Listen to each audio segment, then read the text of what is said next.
ৰাজ্যৰ অন্যতম এক পাৰম্পৰিক লোককলা হৈছে কুহিলা শিল্প। কুহিলা শিল্পকলাক জীয়াই ৰখাৰ সাধনাত ব্ৰতী হৈ আছে একাংশ শিল্পী। কিন্তু চৰকাৰে কিমান গুৰুত্ব দিছে এই শিল্পীসকলক? অসম চৰকাৰৰ উদাসীনতা দাঙি ধৰিলে এগৰাকী কুহিলা শিল্পীয়ে। ৰাজ্যিক বঁটাপ্ৰাপক কুহিলা শিল্পীগৰাকীৰ বিলয়ী। কুহিলা শিল্প গোৱালপৰীয়া লোকসংস্কৃতিৰ এক অবিচ্ছেদ্য অংগ। এই শিল্পৰ আছে এক সুকীয়া বৈশিষ্ট্য। সাম্প্ৰতিক যান্ত্ৰিক যুগৰ নৱপ্ৰজন্মই চিনি নোপোৱা কুহিলা শিল্পকলাক জীয়াই ৰখাৰ সাধনাত ব্ৰতী হৈ আছে একাংশ শিল্পী। ব্যতিক্ৰম নহয় ধুবুৰীৰ গৌৰীপুৰ অঞ্চল। ধুবুৰী জিলাৰ বহুকেইটা অঞ্চলত কুহিলা শিল্পীসকল সামাজিক তথা সংস্কৃতিৰ লগত প্ৰত্যক্ষভাৱে জড়িত হৈ আছে।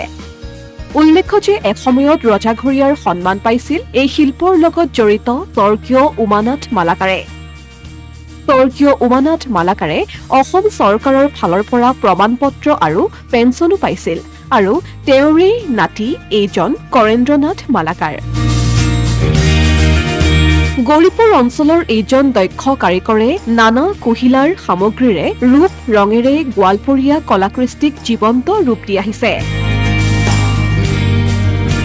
কালিৰ মুখা মনসা মূৰ্তি, বিভিন্ন ধৰণৰ পুতলা, জীৱ-জন্তুৰ মুখা, নানা ধৰণৰ চৰাই ইত্যাদি সামগ্ৰী বনোৱাৰ বাবে কুহিলা ব্যৱহাৰ কৰি দৃষ্টি আকৰ্ষণ কৰি আহিছে। ইমানেই নহয়, 2003-04 চনত ৰাজ্যিক বঁটা লাভ কৰিছিল এইগৰাকী কুহিলা শিল্পী কৰেন্দ্ৰনাথ মালাকাৰে। কিন্তু পৰিতাপৰ বিষয় যে বিভিন্ন সমস্যাৰ মাজেৰে দিন অতিবাহিত কৰি আহিছে এইগৰাকী দক্ষ শিল্পীয়ে। আৰ্থিকভাৱে জুৰুলা হৈ পৰিছে কৰেন্দ্ৰনাথ মালাকাৰ। ইফালে অসম চৰকাৰে শিল্পীগৰাকীলৈ কোনো সহায় সাহায্য নিদিয়াৰ অভিযোগ তুলিছে। বৰ্তমান বজাৰত কুহিলাৰ সামগ্ৰীৰ চাহিদাও ক্ৰমে নিম্নগামী হোৱাৰ লগতে বিক্ৰী কৰিব নোৱাৰা হৈছে বুলি মন্তব্য কৰে শিল্পীগৰাকীয়ে। মোৰ নাম কৰেন মালাকাৰ হয়। মই বহুত পৰম্পৰাৰ পৰা কামটো ধৰি ৰাখিছোঁ বা কৰি আছোঁ। এই কামটো আমি চৰকাৰৰ পৰা বা আমাৰ দূৰদৰ্শন কেন্দ্ৰৰ পৰা আমি যিখিনি সুবিধা বিচাৰোঁ, আমাক চৰকাৰে যাতে কিবা এটা আমাক সুবিধা আগবঢ়ায়। কিন্তু আমি এই কামটো আমি যে ধৰি আছোঁ, আমাৰ গাঁৱতো আছে, ভিলেজ দেৱতা ৰাজগাঁও, ৰায়পুৰ আছে, উচিতা আছে, অল অসমৰ ভিতৰতো আছে। বিভিন্ন জেগাত কুহিলাৰ কামটো হৈ থাকে। কিন্তু তাৰ ভিতৰত আমি এই যে পৰম্পৰাৰ পৰা যে মই যে কৰেন মালাকাৰ, মই যে এই কুহিলা শিল্পটো আজি ৰাজবাৰী জমিদাৰত গৌৰীপুৰত আমি কেনেকৈ আহিলোঁ, আজি প্ৰমোতেশ বৰুৱাহঁতে ৰাজবাৰীৰ ৰাজ মন্দিৰৰ কাম কৰাৰ কাৰণে আমাক গৌৰীপুৰত আনিছে। আমি গৌৰীপুৰত আমাৰ অৰিজিনেল ঘৰ ভিলেজ দেৱতা ৰাজগাঁও, আমি তাতে আমি কাম কৰি আছিলোঁ।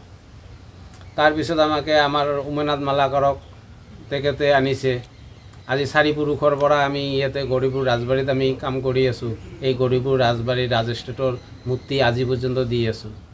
কিন্তু ইয়াকে দি আমাৰ নচলা হৈ গৈছে। আমি চৰকাৰৰ পৰা এইটোৱে সুবিধা খোজোঁ যে আমাক কিবা এটা যদি আমাক সহায় সহযোগিতা বা আমাৰ মাৰ্কেট যেনেকুৱা, তাৰপিছত আমাৰ প্ৰডাকশ্যন কৰাৰ কাৰণে ট্ৰেইনিং।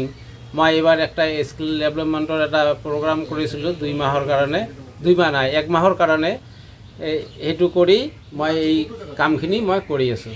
আজি মোৰ এইটোৱে এটা অনুৰোধ যে আসাম চৰকাৰৰ পৰা বা আমি চেণ্ট্ৰেল চৰকাৰৰ পৰা আমাক এই কুহিলা শিল্পটো আমাৰ দাঙি ধৰিব লাগে। এই ক্ষেত্ৰত অসম চৰকাৰে কুহিলা শিল্পীসকলৰ প্ৰতি দৃষ্টি নিক্ষেপ কৰাৰ বাবে আহ্বান জনাইছে ৰাজ্যিক বঁটা বিজয়ী শিল্পী কৰেন্দ্ৰনাথ মালাকাৰে।